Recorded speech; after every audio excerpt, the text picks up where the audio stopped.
এটা কি উপলক্ষে দিলেন?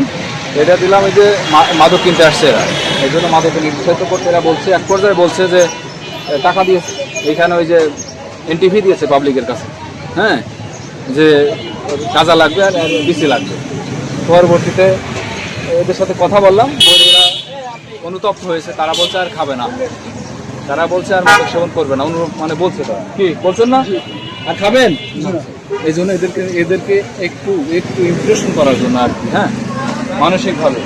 যাতে এতক্ষণ হলো কি খারাপ লাগছে যে না জানি পুলিশ ধরে নিয়ে যাই করে, ঠিক আছে, আমরা কত ধরবো আর ধরতে পারছিলাম, একটা মানুষ ধরতে প্রতিদিন 10টা 20টা 30টা 40টা হাজার ধরতেছি, একটা মানুষ ধরা কষ্ট না? কষ্ট না, একটা মানুষ তো, তাকে যেতে ধরতে হবে, মাল পাইতে হবে, চেক করতে হবে, জব্দুলেট করে মামলা দিতে হবে, কত প্রসেস করার পরে একজন আদালতে পাঠাতে হয়। আমাদের সাথে একদিন থাকলে বুঝবেন, এই মাদক নিয়ে আমরা কাজ করতেছি, এছাড়া আরও অর্গানাইজেশন আছে, মাদক অধিদপ্তর আছে, হ্যাঁ, তাদের আমাদের উচিত তাদের সহযোগিতা করা, তারাই প্রথমে থাকবে, কিন্তু তাদের জনবল কম, তারা পারে না। আমরা আইনশৃঙ্খলা ডিউটির পাশাপাশি আমরা কিন্তু আমাদের জায়গা থেকে সর্বোচ্চটা দিয়েই মাদক নিয়ন্ত্রণ কাজ করে যাচ্ছি, কিন্তু মাদকের যে বিস্তার বাড়ছে সারা দেশে, সবাইকে এগিয়ে আসতে হবে।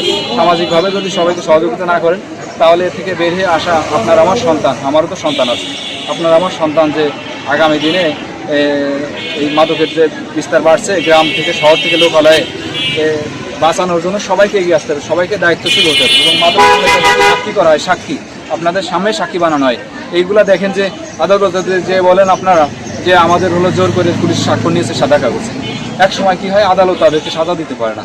জামিন তো আইনগত প্রক্রিয়া, এদের তো মার্ডার মামলার আসামি বা চাঞ্চল্য হত্যা মামলার আসামি, তারাও জামিন পায়, কিন্তু ওই যে 2 দিন 4 দিন এটা আদালতের ব্যাপার, এখতিয়ার আর কি, বিজ্ঞ আদালতের এখতিয়ার, জামিন তারা পাইতে পারে। কিন্তু আপনারা সাক্ষী বানানো হয়, স্পটে যদি মাদক তার আপনি সহযোগিতা করবেন, তথ্য দিয়ে সহযোগিতা করবেন এবং সাক্ষী প্রপার সাক্ষী দেন, তাহলে তার সাজা হবে। এভাবে মাদক নির্মূল একমাত্র সম্ভব, তাছাড়া সম্ভব না। সবাইকে দায়িত্বশীল হতে হবে। এদেরকে কী করবো, ব্রাজিল আর্জেন্টিনা যেহেতু আসি কথা দিয়েছিলাম, যদি এক্সারসাইজ করতাম, বুক ডাউন দিতে পারো, আসি কিন্তু জিততে হবে। কিন্তু এই জন্যই পাঠার লোক দাঁড় করেছিলাম, ভাই আপনার আর্জেন্টিনা ঠকে গেলে তো ভাই এছাড়াও অন্য ভিডিও করে আমি খারাই গাড়িলে এক্সারসাইজ দেখি কিরা করে পারে, দেখি কে যেতে আজকে, বুক ডাউন কে যেতে আজকে, আর্জেন্টিনা ব্রাজিল, ঠিক আছে, হ্যাঁ আর্জেন্টিনা ব্রাজিল, ঠিক আছে, আজকে গাছা মেরে নিয়েছে আমার গ্রামে করেছে না ভাই। তোমরা কি করো? রিক্সা চালা। তা আপনারা যে মাদক খান, আপনাদের শরীরের জন্য ক্ষতি হয় না? ভুল বুঝতে পারছেন? আর খাবেন না তো? আপনার সন্তান আছে, এই মাদক যে খাচ্ছেন আপনার সন্তানের জন্য কি খারাপ হবে না? এটা আপনার পরিবারের জন্য হচ্ছে না? আপনি দৈনিক কত টাকা ইনকাম করেন? তাহলে নেশার টাকা কয় টাকা খাচ্ছেন? তাহলে এই টাকাটা যদি আপনার পরিবারে দিতেন, আপনার পরিবার বাঁচতো না? আপনার পরিবারের জন্য উপকার হতো না? আজকে যে পুলিশ আপনার জন্য যে কাজটা করছে, এটা কি ভালো করছে না খারাপ করছে? তাহলে এই জিনিসটা কি আপনি মনে থাকবে? ঠিক আছে, থ্যাংক ইউ।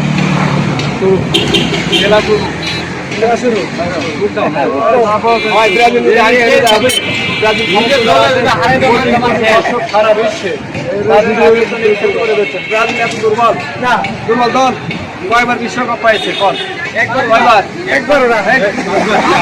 বিশ্বকাপ পাইছে এখন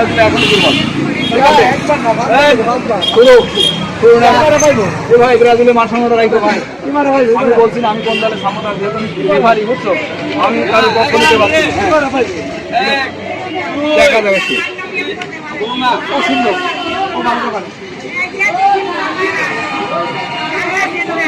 কেন দিতে দিয়ে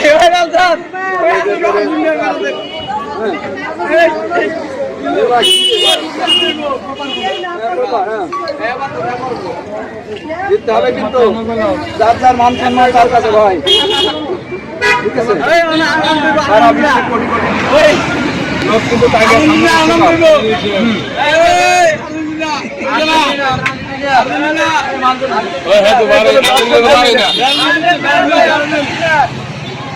আগুন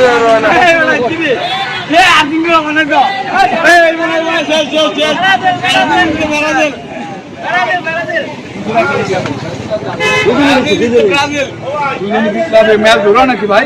ম্যাচ ঘোরা হয়ে গেল নাকি? আসেন আসেন আসেন আসেন।